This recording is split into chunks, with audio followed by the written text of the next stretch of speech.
สบายดีท่านผู้ชมวันนี้มาพบกันกับโรดาบาวพุไทยคือเก่าเนาะ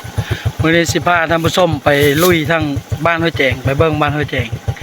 ไปเบิ้งน้ำกันเส้นทางทุกคนไปลุยโคตรละเส้นทางเลย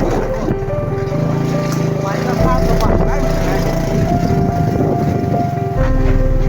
ได้ผ่านไปก่อนแล้วเนาะซื้อทองก่อนได้บอกนั่งตัวมาซื้อทองก่อน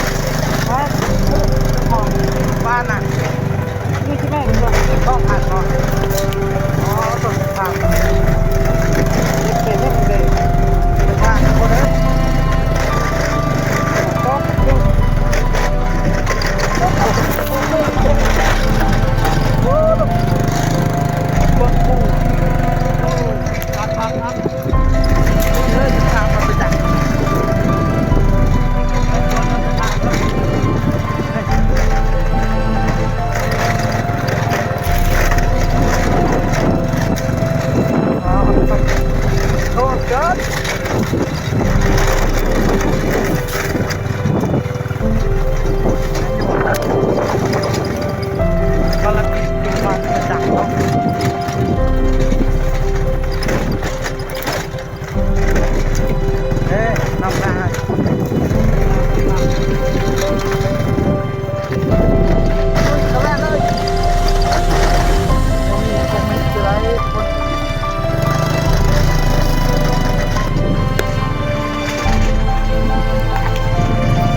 เซโปนแบงสวรรค์เขต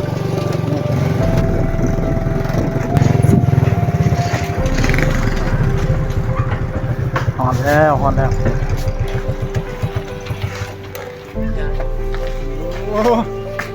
นายพานนำหอนแล้วทุกคนมันไม่จังนี่ลุยมา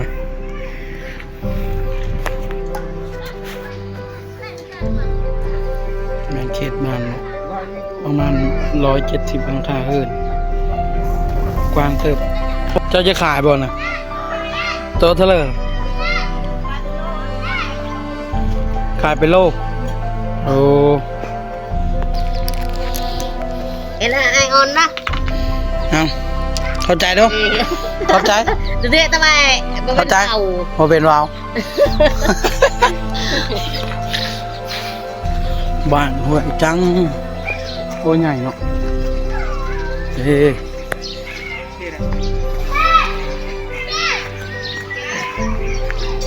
ทางเราเบิ่งแถวบ้าน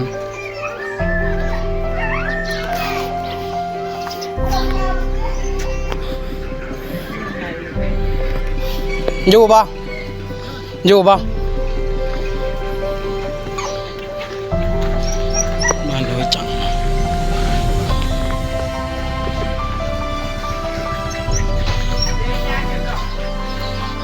โทษนะนี่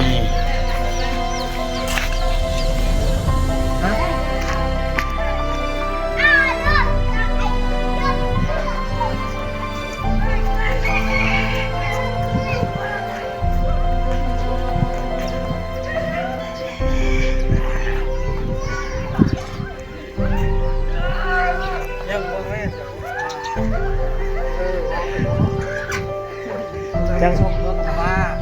จังสิเบาแน่ๆเราเป็น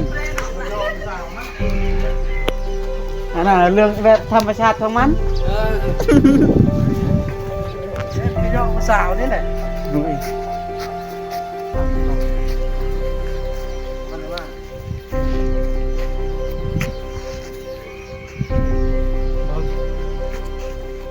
อยู่บนซ่าเขาอยู่นี่เนาะทีมนั้นตั้งห้าเลยทีมตัวอยู่ทางมาคุณนี่เลยทีมเลยตัวเก้าเขาบอกจุดประสาเขาอยู่พี่แล้วก็เขาเพชรอยู่คุณเด็ก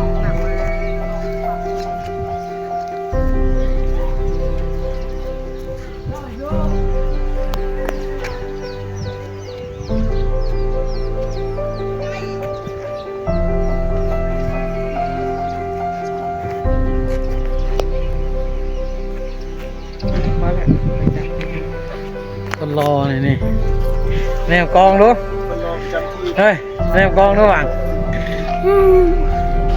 เลือกยอดภาษานี่เก่งเลยท่านวัดนะ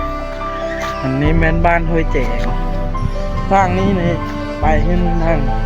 เหาะทางเมืองพีนก็ได้มันจะมีบ้านมันจะมีบ้านนี่เนาะทางนี้เนาะจะมีบ้านนี่เนาะทางนี้ไปฮอดช่คุยจังเข้าใจขึ้นไปฮอดทางเลยนะมันฮอดบ้านเลยคุยจังไปชิวเนาะมาถามแนวมาถามจุบัญชางานฮัลโหลจำทุกบ้าน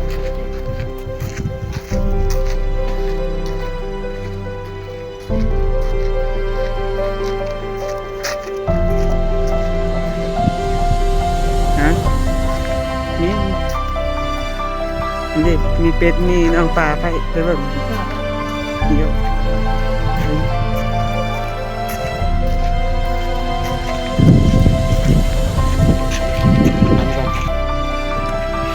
ในบ้านหัวแจงเนาะ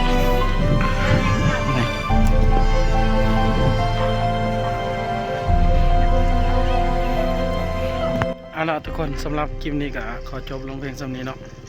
ฝากทุกคนกดไลค์กดแชร์หน่อยเด้อเป็นกำลังใจให้เราเฮ็ดคลิปหน้าอีกต่อไปวันหน้าเราสิไปถ่ายเบิ่งว่าเราไปจุดเลิศเนาะไปบ้านเลยฝากทุกคนติดตามหน่อยเด้อ